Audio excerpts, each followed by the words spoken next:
Segundo livro de Samuel capítulo 7. A promessa de Deus a Davi. O rei Davi já morava em seu palácio, e o Senhor lhe dera descanso de todos os seus inimigos ao redor. Certo dia ele disse ao profeta Natã: Aqui estou eu, morando num palácio de cedro, enquanto a arca de Deus permanece numa simples tenda.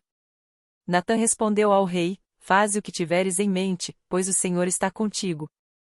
E naquela mesma noite o Senhor falou a Natã: Vá dizer a meu servo Davi que assim diz o Senhor: Você construirá uma casa para eu morar?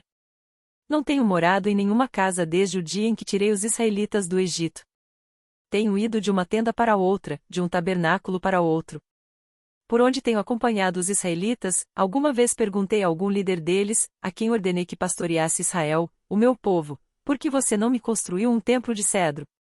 Agora, pois, diga ao meu servo Davi: Assim diz o Senhor dos Exércitos: Eu o tirei das pastagens, onde você cuidava dos rebanhos, para ser o soberano de Israel, o meu povo. Sempre estive com você por onde você andou e eliminei todos os seus inimigos. Agora eu o farei tão famoso quanto os homens mais importantes da terra.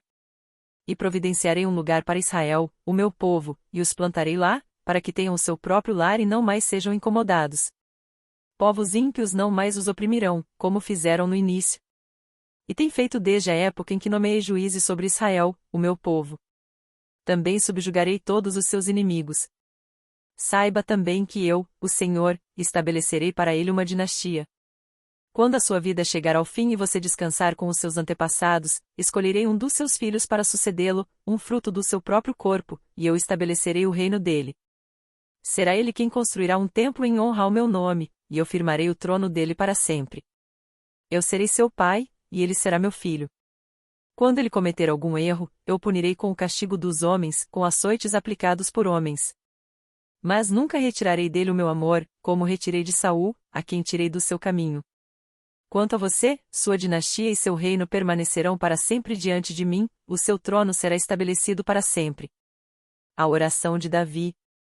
E Natã transmitiu a Davi tudo o que o Senhor lhe tinha falado e revelado. Então o rei Davi entrou no tabernáculo, assentou-se diante do Senhor e orou: Quem sou eu, ó soberano Senhor, e o que é a minha família, para que me trouxesses a este ponto? E, como se isso não bastasse para ti, ó soberano Senhor, também falaste sobre o futuro da família deste teu servo. É assim que procedes com os homens, ó soberano Senhor? Que mais Davi poderá dizer-te? Tu conheces o teu servo, ó soberano Senhor. Por amor de tua palavra e de acordo com tua vontade, realizaste este feito grandioso e o revelaste ao teu servo. Quão grande és tu, ó soberano Senhor! Não há ninguém como tu nem há outro Deus além de ti, conforme tudo que sabemos. E quem é como Israel, o teu povo, a única nação da terra que tu, ó Deus, resgataste para dela fazeres um povo para ti mesmo e assim tornaste o teu nome famoso, realizaste grandes e impressionantes maravilhas ao expulsar nações e seus deuses de diante desta mesma nação que libertaste do Egito? Tu mesmo fizeste de Israel o teu povo particular para sempre, e tu, ó Senhor, te tornaste o seu Deus. Agora, Senhor Deus, confirma para sempre a promessa que fizeste a respeito de teu servo e de sua descendência. Faze conforme prometeste. Para que o teu nome seja engrandecido para sempre e os homens digam: O Senhor dos Exércitos é o Deus de Israel. E a descendência de teu servo Davi se manterá firme diante de ti. Ó Senhor dos Exércitos, Deus de Israel, tu mesmo revelaste a teu servo, quando disseste: Estabelecerei uma dinastia para você. Por isso o teu servo achou coragem para orar a ti. Ó soberano Senhor, tu és Deus. Tuas palavras são verdadeiras, e tu fizeste essa boa promessa a teu servo. Agora, por tua bondade, abençoa a família de teu servo, para que ela continue para sempre na tua presença. Tu, ó soberano Senhor, o prometeste. E, abençoada por ti, bendita será para sempre a família de teu servo. Segundo livro de Samuel capítulo 8.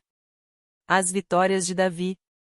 Depois disso Davi derrotou os filisteus, subjugou-os, e tirou do controle deles Meteg e Amá. Davi derrotou também os moabitas. Ele os fez deitar-se no chão e mandou que os medissem com uma corda. Os moabitas que ficavam dentro das duas primeiras medidas da corda eram mortos, mas os que ficavam dentro da terceira eram poupados. Assim, os moabitas ficaram sujeitos a Davi, pagando-lhe impostos.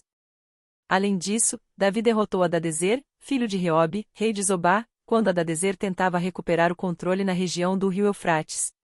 Davi se apossou de 1.000 dos seus carros de guerra, 7.000 cavaleiros e 20.000 soldados de infantaria. Ainda levou 100 cavalos de carros de guerra e aleijou todos os outros. Quando os arameus de Damasco vieram ajudar Hadadezer, rei de Zobá, Davi matou 22.000 deles. Em seguida estabeleceu guarnições militares no reino dos arameus de Damasco, sujeitando-os a lhe pagarem impostos. E o Senhor dava vitórias a Davi em todos os lugares aonde ia. Davi também levou para Jerusalém os escudos de ouro usados pelos oficiais de Hadadezer. De Teba e Berotai, cidades que pertenciam a Hadadezer, o rei Davi levou grande quantidade de bronze. Quando Tou, rei de Amate, soube que Davi tinha derrotado todo o exército de Hadadezer, enviou seu filho Jorão ao rei Davi para saudá-lo e parabenizá-lo por sua vitória na batalha contra Hadadezer, que tinha estado em guerra contra Tou. E, com Jorão, mandou todo tipo de utensílios de prata, de ouro e de bronze.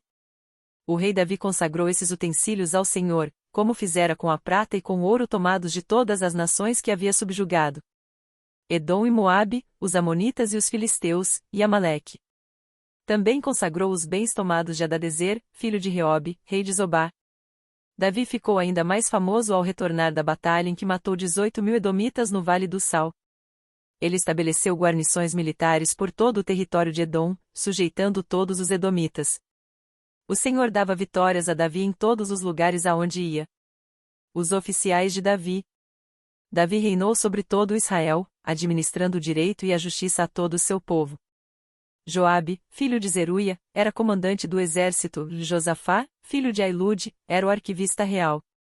Zadok, filho de Aitube, e Aimeleque, filho de Abiatar, eram sacerdotes. Seraías era secretário. Benaia, filho de Joiada, comandava os queretitas e os peletitas, e os filhos de Davi eram sacerdotes. Segundo livro de Samuel capítulo 9.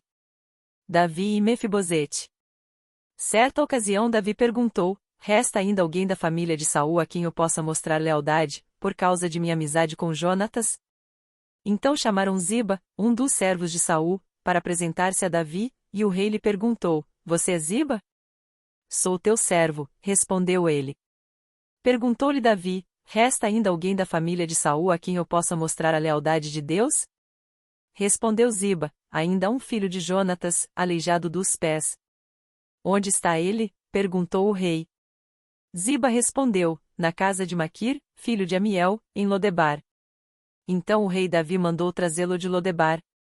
Quando Mefibosete, filho de Jonatas e neto de Saul, compareceu diante de Davi, prostrou-se com o rosto em terra. Mefibosete, perguntou Davi. Ele respondeu: sim, sou teu servo. Não tenha medo, disse-lhe Davi, pois é certo que eu o tratarei com bondade por causa de minha amizade com Jonatas, seu pai. Vou devolver-lhe todas as terras que pertenciam a seu avô, Saul, e você comerá sempre à minha mesa. Mefibosete prostrou-se e disse: quem é o teu servo, para que te preocupes com um cão morto como eu? Então o rei convocou Ziba e disse-lhe: devolvi ao neto de Saul, seu senhor, tudo o que pertencia a ele e à família dele. Você, seus filhos e seus servos cultivarão a terra para ele. Você trará a colheita para que haja provisões na casa do neto de seu senhor. Mas Mefibosete comerá sempre à minha mesa. Ziba tinha 15 filhos e 20 servos. Então Ziba disse ao rei: o teu servo fará tudo o que o rei, meu senhor, ordenou. Assim, Mefibosete passou a comer à mesa de Davi como se fosse um dos seus filhos. Mefibosete tinha um filho ainda jovem chamado Mica. E todos os que moravam na casa de Ziba tornaram-se servos de Mefibosete. Então Mefibosete, que era aleijado dos pés, foi morar em Jerusalém, pois passou a comer sempre à mesa do rei. Você está gostando desse conteúdo? A Bíblia possui muitas histórias fantásticas e curiosas. Se inscreva no canal e ative o sino das notificações para ser o primeiro a receber novos vídeos. Deus continue abençoando você e sua família em nome de Jesus.